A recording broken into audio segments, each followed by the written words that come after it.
भारतीय कलांचा इतिहास याच्या पुढील विभागामध्ये प्रवेश करतोय. चला तर मग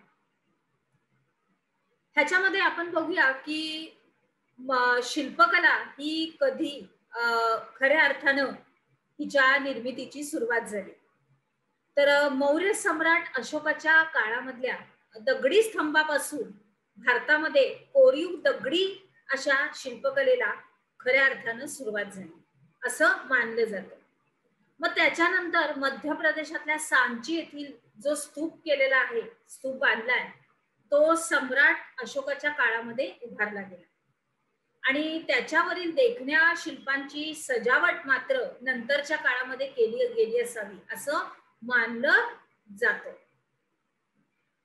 त्याच्यानंतर भारतातील शिल्पकलेचा विकास हा नंतरच्या काळामध्ये होतच गेला आणि याची साक्ष आपल्याला भारभूत येथील स्तूपावरील शिल्पांद्वारे मिळते. म्हणजे तिथे जे स्तूप बांधले गेलेले आहेत त्याच्या संपूर्ण कसं शिल्प तयार केलेलं आहे त्याच्यावरून आपल्याला दिसतं. संपूर्ण शिल्पाचा जो आराखडा आहे त्या स्तूपावर कशा रीतीने उत्कृष्टरित्या केला गेलेला आहे हे आपल्याला त्याच्यावरून कळतं. त्याच्यानंतर मग बौद्ध धर्माचा जो प्रसार आहे तो भारताबाहेर दूर दूरवर करण्यात आला आणि मग त्यामुळं त्या देशामध्ये स्तूप उभारण्याची परंपरा सुरू झाली. इंडोनेशियातील बोरोबुदर येथील स्तूप हा जगातील सर्वाधिक मोठा स्तूप आहे. पुढे तो इसवी सनाच्या 8व्या किंवा 9व्या शतकामध्ये बांधला गेला आहे. त्याच्यानंतर इसवी सन 1991 मध्ये युनेस्कोने बोरोबुदर जागतिक वारसा स्थळ असं म्हणून जाहीर केलं. आता पुढचा मुद्दा आपला आहे भारतीय मूर्ती विज्ञान. तर अफगाणिस्तान आणि त्याचा आसपासच्या प्रदेशामध्ये इसवी सन सनापूर्वी 2ऱ्या शतकामध्ये ग्रीक आणि पर्शियन प्रभाव दर्शवणारी अशी गांधार शिल्पकला शैली ही उदयाला आली आणि त्याच्यामध्ये इसवी सनाच्या 1ल्या ते 3ऱ्या शतकामध्ये म्हणजेच कुशाण काळामध्ये मथुरा शिल्पशैली सुद्धा उदयाला आली. त्याचा सुद्धा एक आपण बघतोय बघा, बोरोबुदर स्तूप आपण बघतोय या आपल्या उपक्रमामध्ये.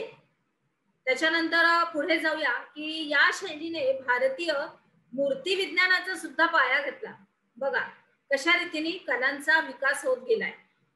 त्याच्यानंतर देवप्रतिमांचा उपयोग करण्याची कल्पना ही कुशाणच्या नाण्यावरती, नाणी जी असायची त्याच्यावर प्रथम बघायला मिळालेला आहे. त्याच्यानंतर मग गुप्त साम्राज्यांच्या काळामध्ये भारतीय मूर्ती विज्ञानाचे नियम तयार होऊन ते शिल्पकलेचे मापदंड निर्माण झाले. त्याच्यानंतर इसवी सनाच्या 9व्या आणि 13व्या या शतकांच्या दरम्यान चोळ राजांच्या जे राज्य होतं त्याच्या आधिपत्याखाली आपल्याला दक्षिण भारतामध्ये कांस्याची मूर्ती, कांस्य एक धातू आहे, कांस्य बोलतात त्याला, खरं त्याला कांस्य बोलतात, कांस्य, आणि त्या कांस्याच्या मूर्त्या बनवण्याची ही विकसित झाली. त्याला अगदी शुद्ध शब्दाचा कांस्य मूर्ती असा आहे. त्याच्यामध्ये कशाचा समावेश आहे तर शिवपार्वती, नटराज, लक्ष्मी, विष्णू यासारख्या देवतांच्या मूर्त्या बनवल्या जातात. मग त्याच्यानंतर परत आपण बघतोय की कोरीव लेण्यांची परंपरा ही भारतामध्ये इसवी सनापूर्वी 3ऱ्या शतकामध्ये सुरू झाली आणि मग तांत्रिक दृष्ट्या संपूर्ण लेणं हे स्थापत्य आणि कोरीव शिल्पाचं असं एकत्रित असं उदाहरण आहे. आता आपण उजव्या बाजूला बघतोय ती नटराजाची मूर्ती आहे, कांस्य मूर्ती आहे ती बघा. त्याच्यानंतर पुढे जाऊया आपण काय शिकलो ह्याच्यामध्ये आपले प्रश्न असे आहेत. जगातील सर्वाधिक मोठा स्तूप हा कुठे आहे? भारतीय मूर्ती विज्ञान संक्षिप्त रूपानं लिहा. स्थापत्य आणि शिल्पकला हे संक्षिप्त रूपात लिहा. चला तर मग आता आपण आपल्या पुढील विभागात प्रवेश करूया.